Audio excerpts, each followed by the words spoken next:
You're listening to Inside Content, the TV industry podcast. This show is brought to you by 3Vision, a global TV industry consultancy specialising in content acquisition, strategy, research and business development. Each episode, we give you a VIP access to the views and experiences of senior TV executives and discuss the latest TV industry trends and insights.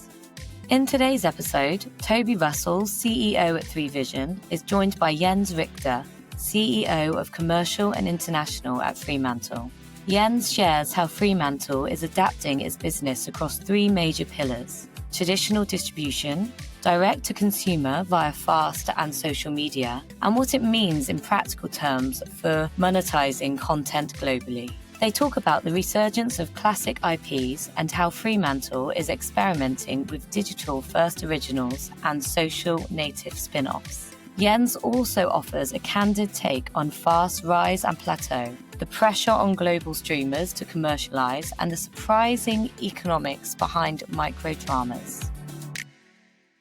Introducing Video Markets Tracker from 3Vision, your go-to source for global TV data.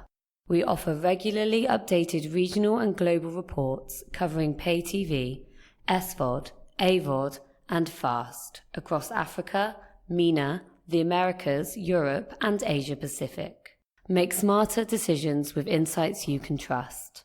Learn more at 3vision.tv. Now, on to the episode. Hi, Jens. Thanks for joining me on Inside Content. Hello, Toby. Very much welcome. I'm happy to be here with you.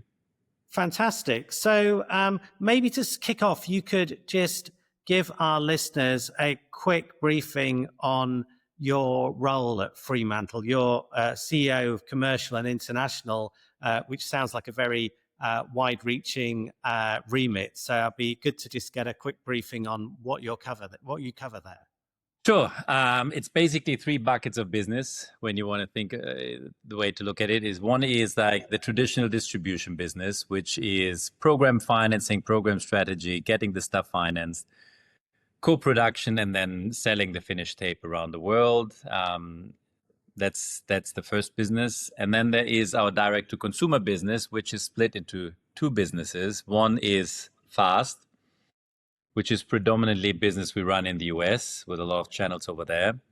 And then the third is our social media business, also direct to consumer, which is predominantly YouTube, Facebook, TikTok, Insta.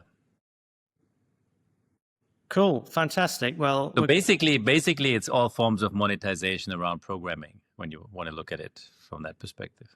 Great. Well, we'll try in the podcast and cover all of those topics. I'm sure we'll manage that. Very nice. So we're just kind of just all recovered from MIPCOM. Yeah. What were the kind of what were the sort of big trends that you saw coming out of the show there? Not too surprising from this one. You know, it's like, I think in general, when you compare 2025 maybe to 2 or 3 years ago, the big trend was over the last few years is when you look back at peak TV, there was lots of money being spent on content in general. There was plenty of room for experimentation, trying out stuff. Platforms would zone into very specific target audiences, niche audiences, and there was a lot of play going on, a lot of different kind of content, production, and it was a great market for all of us, right? So what happened since then is the budgets came down in terms of programming spent across the board. What happened as well is that all the platforms but Apple are also now selling advertising, right? So that means content or shows need to be brand friendly in general. The budgets needs to be, the budget spend are very, very clear, very precise. And Netflix and Amazon and ITV, BBC, they all have a very clear idea of what kind of money they want to spend in 2025 or 2026. It's all about engagement with the audiences, engaging with the audiences, building big audience engagement. So very much rating number focused, and that leads to Well, more mainstream shows in general, across all genres, whether you look at it from drama perspective, or maybe in the factual space as well. In factual, 3-4 years ago, there was a lot of business around factual docs, as an example. That business is slowed down dramatically in the documentary space. Now it's about popular topics, pop docs. Can be movie, can be short run miniseries, but it needs to be big topics, right? Not niche topics.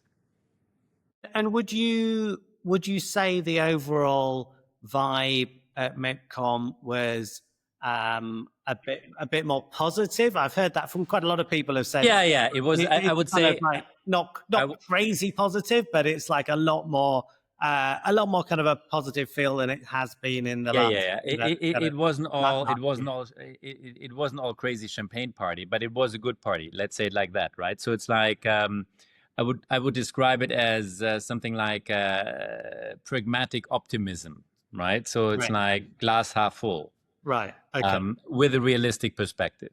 Right. Okay. So it's not vintage champagne, but maybe it's a nice prosecco. Yeah, something like that. Yeah. Okay. Absolutely. And at MIPCOM, obviously, the organisers had decided to kind of shine a big spotlight on the creator economy. Yeah. What do you think about that? How is Fremantle engaging with that whole world? I think it was a very good idea in general. It was a very good idea. And so the two big topics at MIPCOM was, one is vertical content, and we can speak about that later if you like. And then the other one is social media in general, right? So I think that the YouTube presence was great. And when you look at it, it's like, so we at Fremantle, we embraced YouTube really early on, and Facebook as well. So when they launched like 10, 15 years ago, clips from our talent shows were taken by kids in the bedroom and put out there on YouTube. And we allowed to let it go, while some of our competitors would go and take it off. We said, let's see what happens, right? And let's because it was new for everybody, right? And the learnings were very quick. Some of the learnings were, we built audience engagement in a different way, especially when you produce talent shows. You essentially produce clips. Yeah. Every performance is a clip in itself. Every judge reaction is a clip. And then you can build nice long clip compilations if you like to. So it's ideal for social media. So we allowed the stuff to happen, and then we went in actively, and we went in with heavy publishing. So today we are running about 1,500 social media channels across YouTube, Facebook, drive big audience engagement. And that is on the publishing side of publishing existing TV content on YouTube and Facebook. And again, helps with engagement, and it obviously also helps with monetization. We make money with it, right? And then the other thing is, and what I liked about that as well with MIPCOM, was also the creator and influencer focus, not just taking existing TV stuff and republishing it on YouTube, but also how can you interact with that creative talent pool, so to speak, right? And we do that as well in multiple ways. So we, on our talent shows, for instance, on Italy's Got Talent, we had Kabi, who is like a social media phenomenon. We had him as one of our judges on the last season, right? Britain's Got Talent, we're going to have KSI coming in as judge on BGT, right? And he is a YouTuber, he's a rapper, he's known. So it's like, that's a way for us to engage with that audience and link them in to our TV show, right? Another route for us is direct to YouTube. Okay. So this year, for instance, we took one of our iconic shows, Supermarket Sweep. It's a format from America, I think it's from the 70s. Yeah. So it's really iconic. And we licensed it in the UK to a creator group, and they did basically a version for YouTube. Right. Okay. Supermarket Sweep on YouTube as an original, right?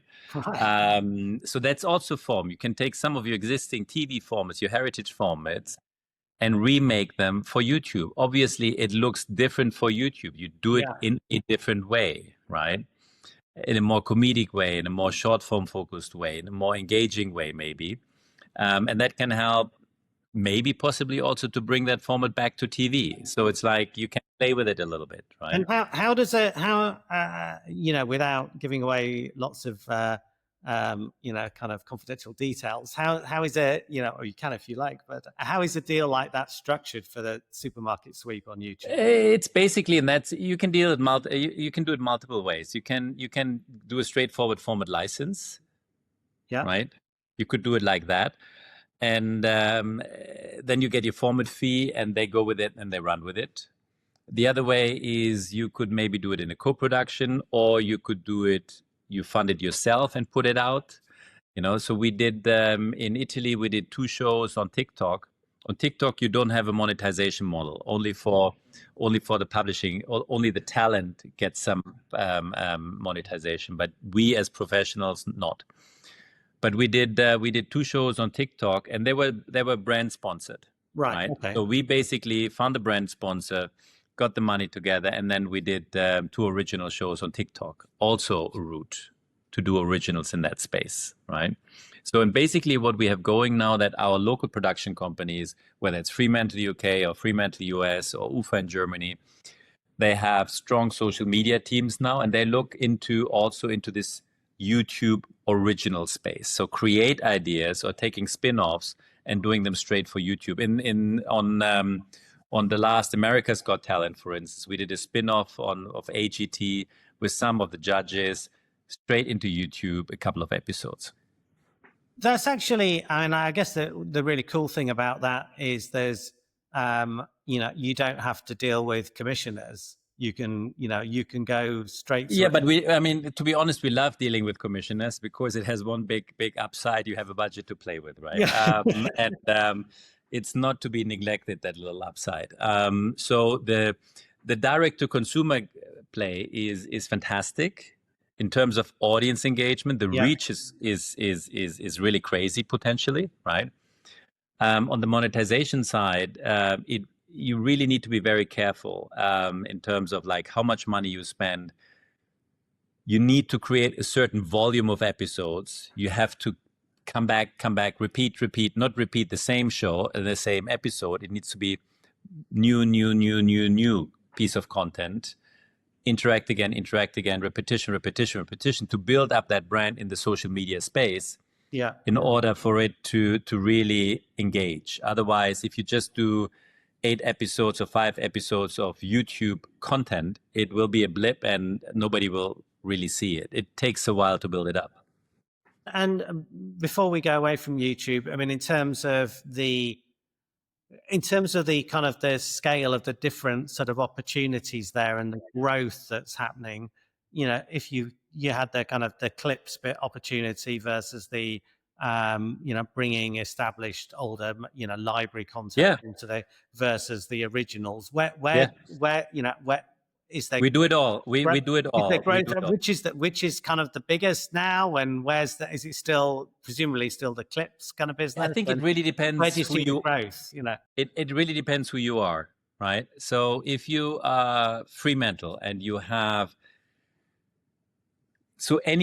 this year we're going to have about 33 versions of Got Talent being produced locally around the world in 1 year, right? So we have the previous seasons, but just this year, 33 fresh seasons of Got Talent.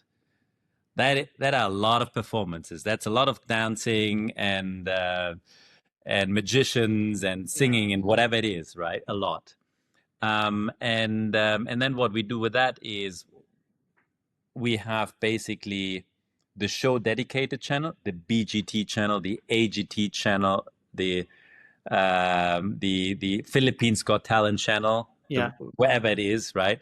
So the India's Got Talent channel.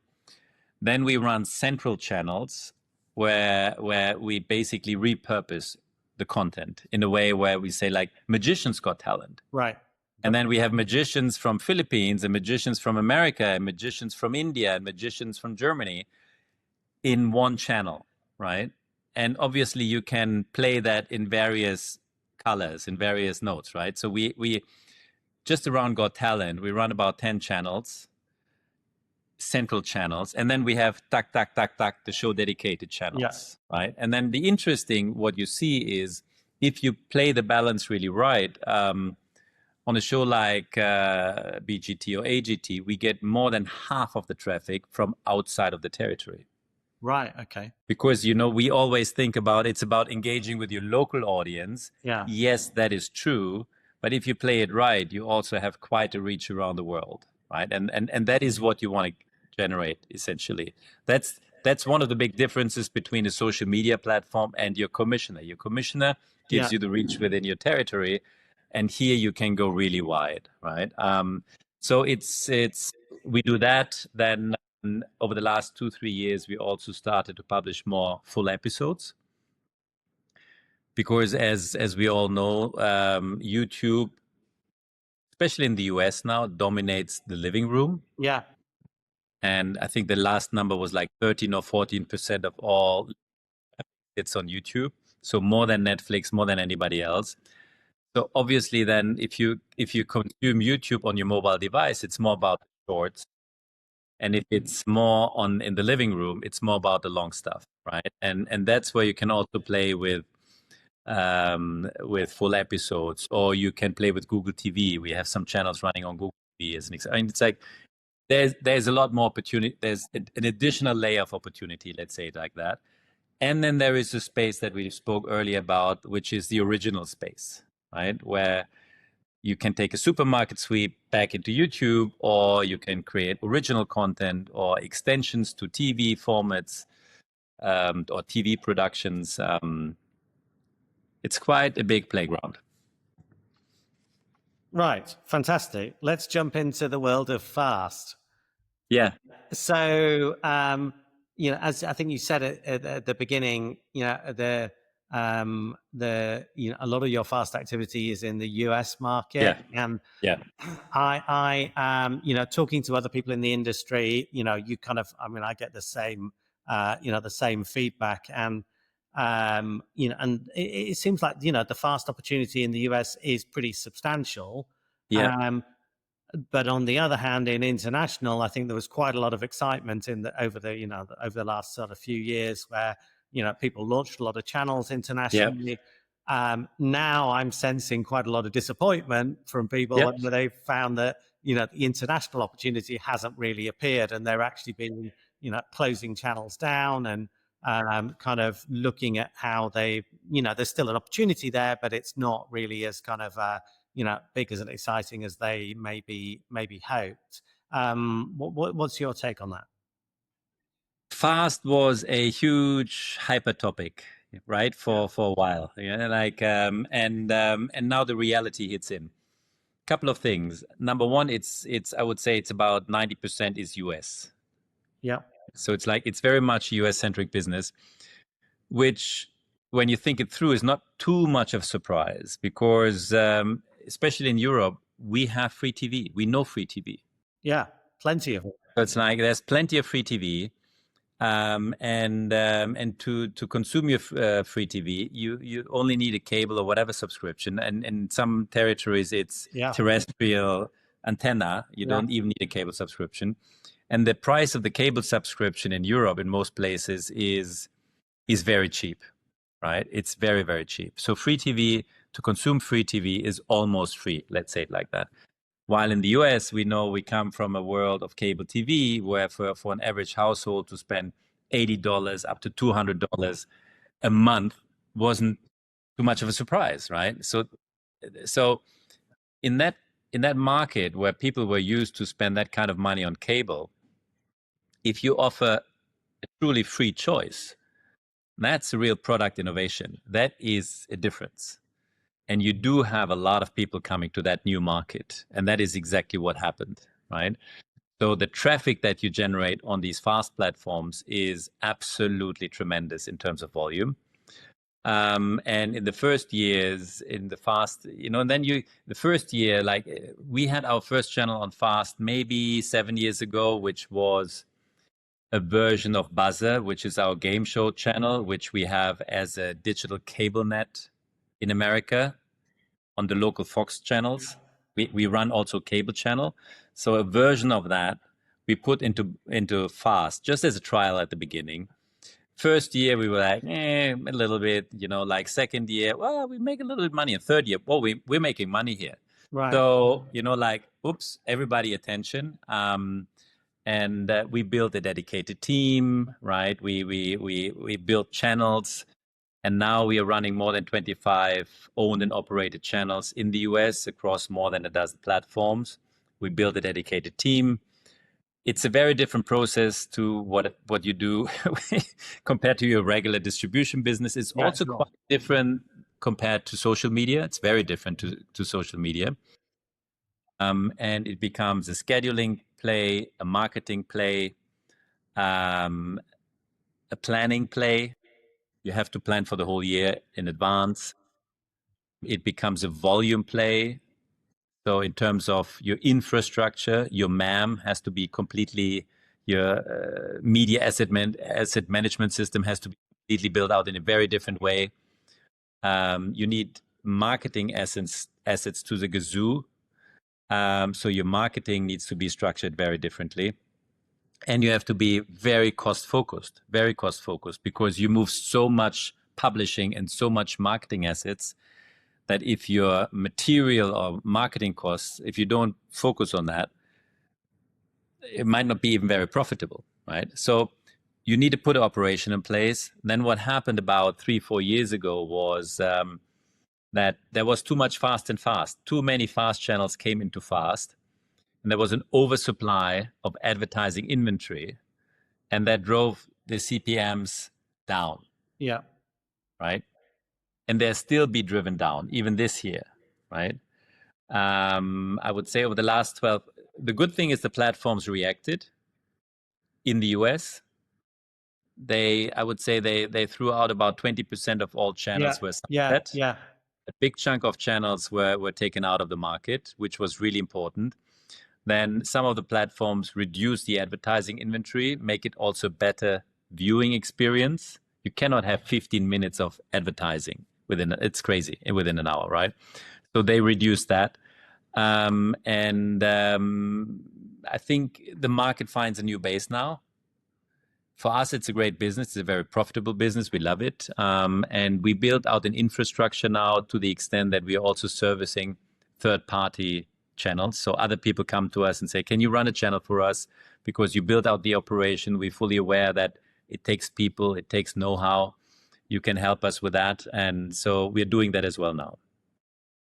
And in terms of the international opportunity around fast, how would you we still run our Baywatch channels and Jamie Oliver channels. It's like the big franchises in the European market, for instance, or in Australia or in Middle East. We are out there. There is some money to be made. There's some traffic to be generated. It is, to your earlier point, it's just not that level of expectation we had maybe 3-4 years ago, right?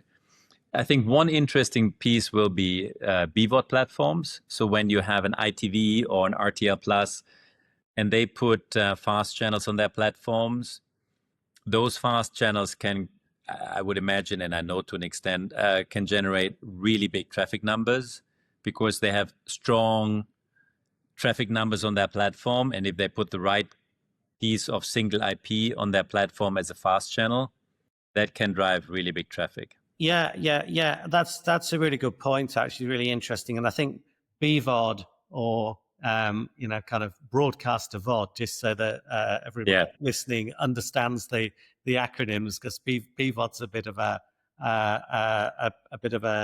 kind of newer term, or certainly a UK kind of term, and it's kind of starting to be used a bit more. But the VOD platforms from the big broadcasters are, I think finally really taking off, and we're sort of certainly seeing as we, track where scripted content is being licensed, for example, they are some of the bigger buyers now certainly in the European market.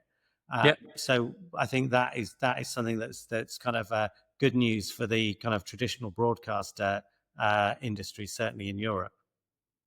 Yeah, absolutely. So just moving on, it'd be interesting just to talk a little bit about the kind of global or the kind of multi-market sort of streamer side of the business. Obviously, the Netflixes, Amazons, Paramount Pluses, Disney Plus, et cetera, are big. Big, exciting, clients potentially for companies like Fremantle. They've been going through various changes in strategy and a focus on trying to reach profits for some of them.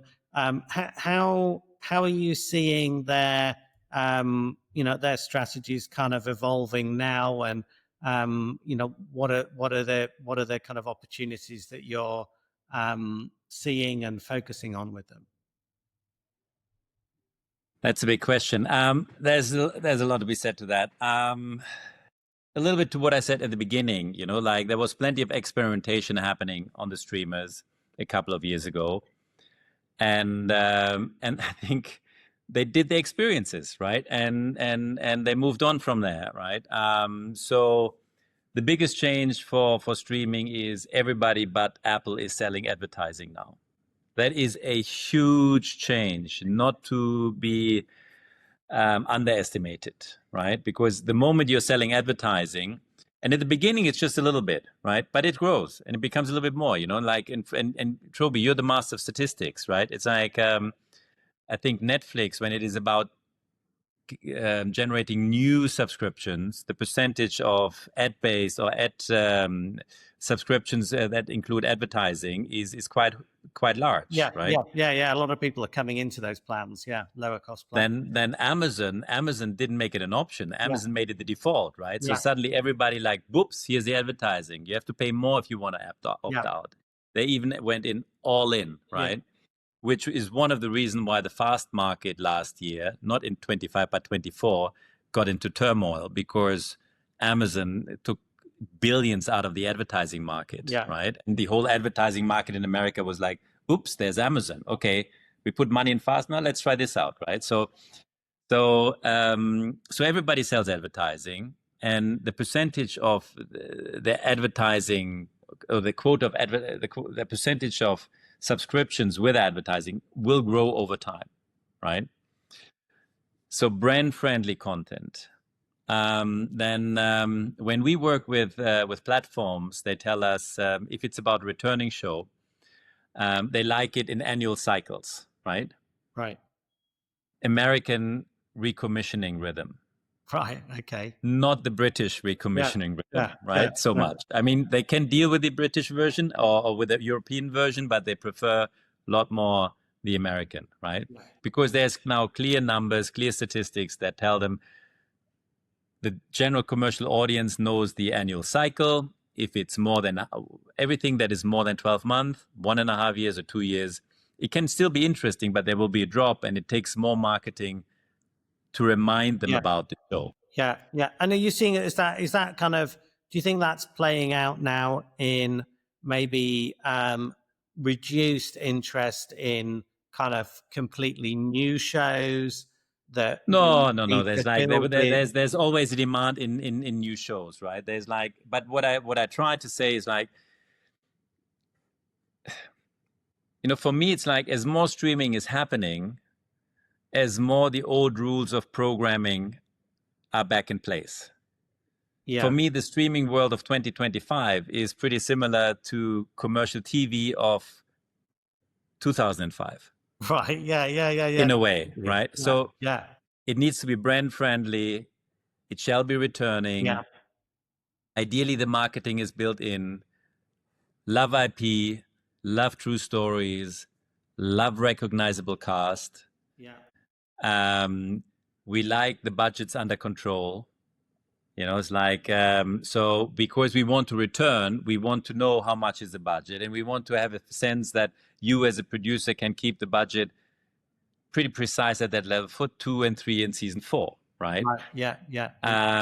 And those are the rules of commercial television that we had engaged with in years, Yeah. right?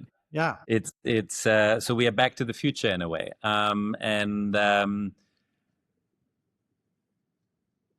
well, we know that world, so it's okay, right? At the same time, I do believe there's still plenty of room for surprises, so there will be the next adolescence, right? So it's not all formulaic TV at all, right?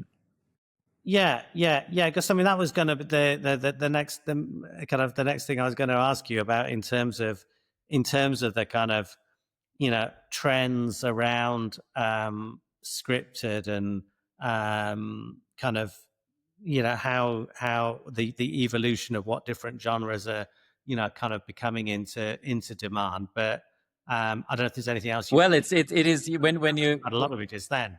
A lot of that, it's like we are relaunching Baywatch now. Right. Yeah. So that is what I, in a way, when I said like Back to the Future, in a way, like, like streaming is like commercial TV 20 years ago. We are launching Baywatch now, and we just announced it at MIPCOM. And the feedback that we got from commercial TV, from classic subscription, and from all streamers was fantastic. Right. Right? Because these worlds are now more and more come together. Yeah. Right. Yeah.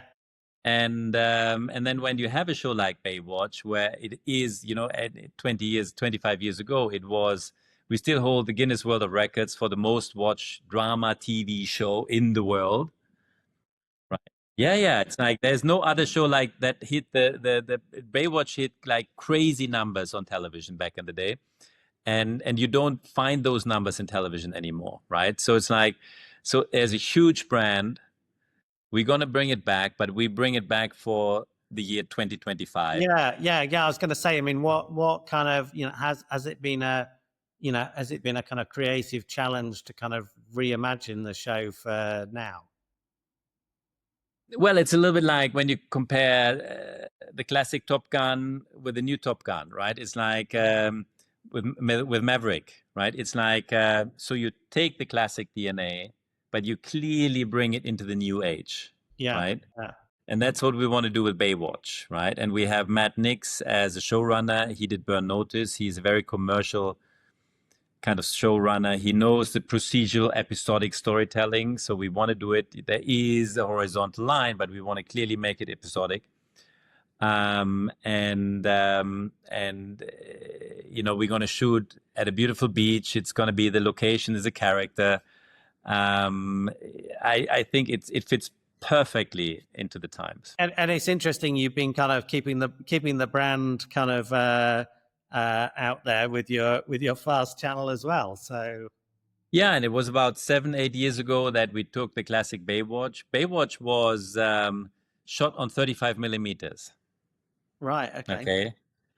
And so we went back and took the Baywatch and did a proper HD high def resolution. Right. Yeah. And by going back to the 35 prints and creating a crystal perfect new classic Baywatch, we sold that to broadcast. We had it on Amazon. Now we have it on fast channels. So we brought it back over the last 6, 7, 8 years. And now we come with a reboot. And when's the show going to premiere? So we're going to go in production in February. Right. Okay. And we're going to premiere in fall next year. Right. Okay. Cool. How exciting. So, in terms of the world of formats, how's that looking at the moment? What new developments there? That's a good point. What are the new developments? Like the world of formats, I think it's still very much in the hands of the classic formats. Yeah. It's the the Dancing with the Stars, The Voice, the America, the Got Talent, The Idol. It's like when I just look at our formats, we have more than 30 versions of Got Talent around the globe this year. Family Feud, we have more than 30 versions of Family Feud in production around the world. We have tons of Idol in production. We have a lot of versions of Farmer Wants a Wife in production. So some of these Family Feud is from the end of the 60s, right? It's not a brand new format. Yeah. And in America, we had Match Game that is from the 80s, right? It's like, so it's The Price is Right is one of our shows, which we have in syndication in America. It's and that is from 70s as well or so. So the overall format market is pretty much in the hands of iconic brands.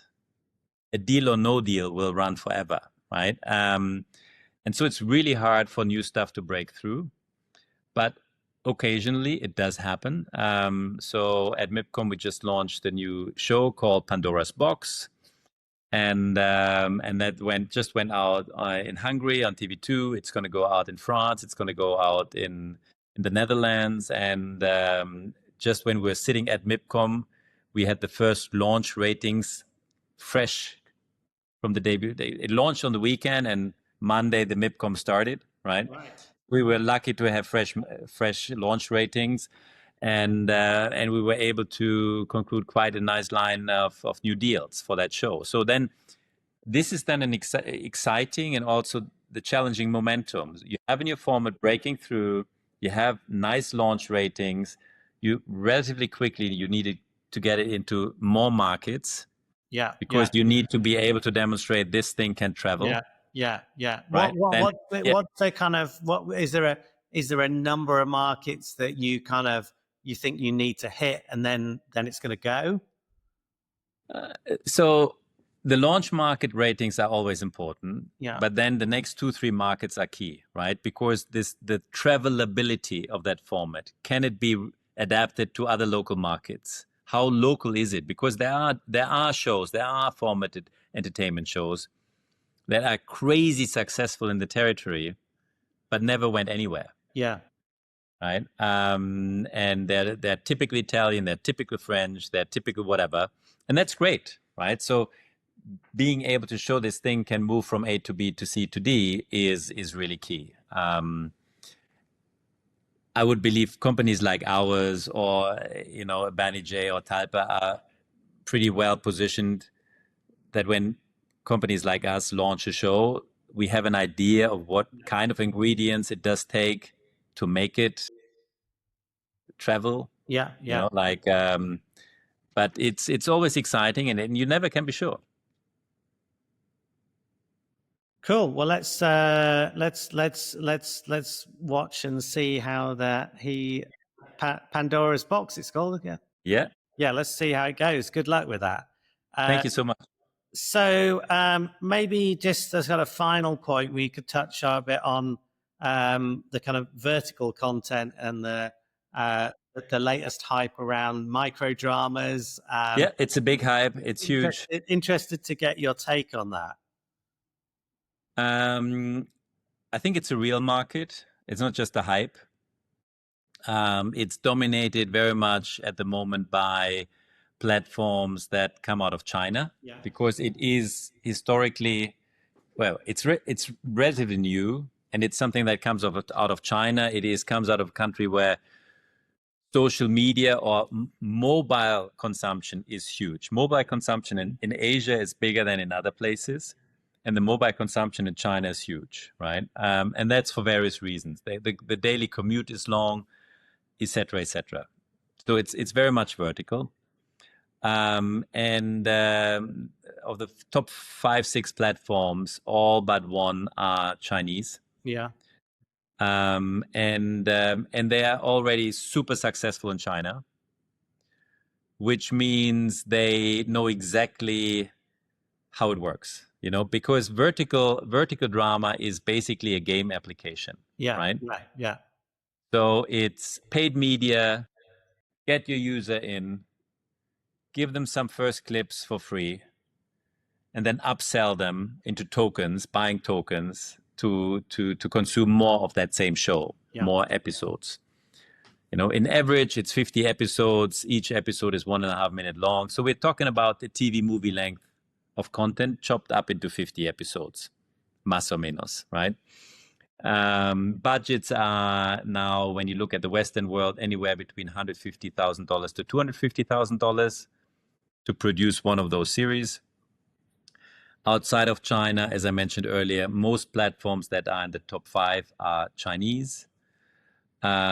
They come with a huge load of experience about how to run their model. They come with a huge amount of data, because in China it's very successful. Yeah. And it immediately hit it really well with the audiences in the US. So there's big engagement in the US. So at the moment, that whole space is English language production. Yeah. Because the US is key, and then UK and some others, but it's really focusing on US English language originals. It is content for female audiences and male audience, a little bit more female than male, 25 to 50, young, relatively young, but not too young. Big social media spend, because the consumer comes in, spends a lot of money. I spoke to people that told me, to platforms that told me, like in the US, some of the consumers spend up to $100 or more a month, right? Yeah. So how long? It was crazy, but yeah. So how long can you do that? That means you do it for a while and then you are out, and that's why you need so much social media spend to get the next user in, right? Yeah. So it is a model that is very different to what we know from TV. Yeah. The churn is huge. Cost of engagement is high. I think it's an interesting market. So all of us, not only Fremantle and all our competitors, looking into it. Some of us already produce for that space. Some of us look at repurposing existing shows for that space, meaning re-editing an existing show for vertical. In a way, it's a new outlet. Yeah, I mean, that sounds, the re-editing, I mean, I've spoken to various people about that opportunity, and I think some of these platforms have kind of AI systems that will do the re-editing, and and I spoke with some.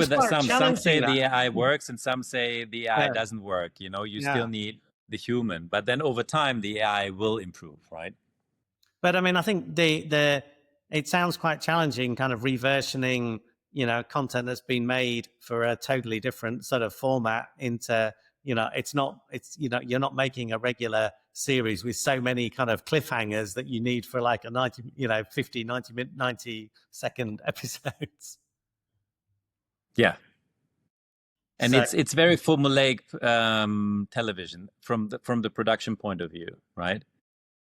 So the hook has to be out within the first 3 seconds. Then there needs to be a change of rhythm after 12 seconds, and after 30 seconds, you need to be deeply emotionally vested, and then again you have a cliffhanger. So it's like tack, tack, tack, tack, tack.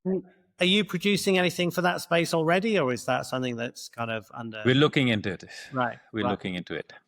Cool. Good. Interesting. So that's been really, really fascinating, kind of run through loads of different topics. Thank you, Jens. Is there You're very welcome. Any kind of exciting updates for looking into 2026 that you want to share? When I look at this year in number of stats, while I think it's a tough year for everybody, it's still, you need to look at it with this perspective of the pragmatic optimism, maybe. Yeah. We have, it was a decent year, right? So it's like when you look at it at numbers for us, by numbers in the YouTube space or social media space, we're en route on hitting about 55 billion views this year, right? In Fast in the US alone, we're going to have consumption of more than 500 million hours fully consumed, right? So in the direct-to-consumer space, I think it's for all of us, it's super interesting, and we're all going into it more and more and more because there really is momentum. And then in the platform space, we also had our nice hits. We had Sullivan's Crossing being the first Canadian drama being #1 on Netflix in the US, right? That did really, really well. Monster of Florence on Netflix just did really, really great as well. On Amazon, Costiera did really well. So it's like, I think it's a decent year with some really nice successes. And on a personal note, I had a very nice experience just last week. I have a 12-year-old, one of my daughters, she's 12 years old. And she watched one of our shows, Hotel Costiera, and she watched the whole box set.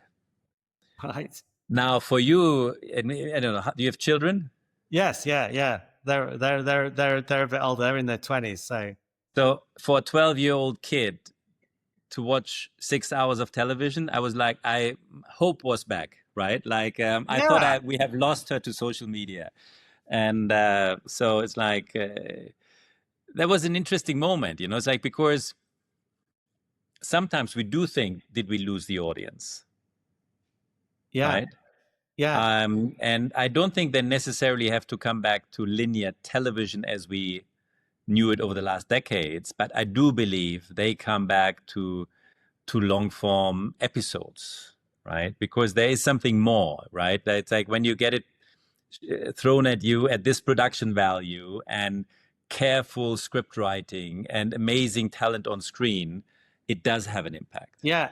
No, I think that's right, and that's a really, really interesting observation, and good to have your own little kind of research group there. But I think my daughter's been watching. It's not one of your shows, sadly, but it's watching Traitors, and I think there's been a lot of half young of the people. nation was watching Traitors, right? Yeah, and a lot of younger people watching those kind of big event format shows, which can still bring in big audiences to live TV. So I think that's that's an interesting, it's a good sign, but it's an interesting. It's great for the industry. It doesn't matter who produces those shows. Those are great TV moments for all of us. It's fantastic what they do.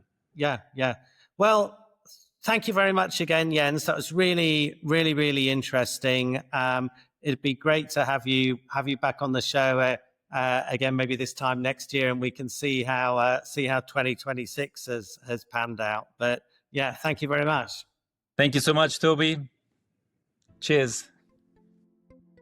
Thanks for listening to this episode of Inside Content, the TV industry podcast brought to you by 3Vision. With decades of TV industry experience and real-world success, we know the ins and outs of the market like nobody else. To learn more about our TV consultancy services, head to 3vision.tv.